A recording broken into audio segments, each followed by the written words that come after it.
Welcome to the Slop Farm. Enjoy the video. You start by powering the Yamaha. Press and hold the power button until LEDs stabilize, then listen for the startup tone. Next, plug in headphones or a sustain pedal to control feel and feedback. This prevents noise and helps focus. Choose a simple voice like piano, then set volume to around 50% to 70% so you can hear dynamics without distortion. Once done, try 5 slow scales to verify key action and response. This confirms everything is routing correctly. Now you move into the feature set.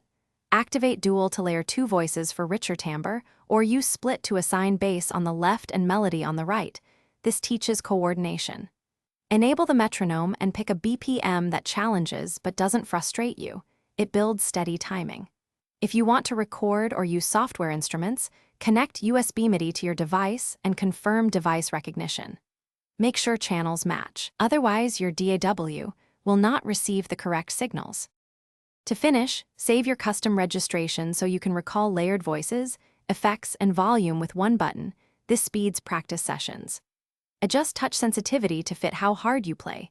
Lighter settings increase volume from small touches, while heavier settings require more force.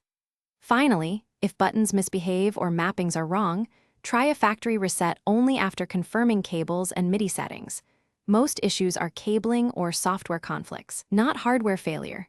If problems persist, Thanks for watching.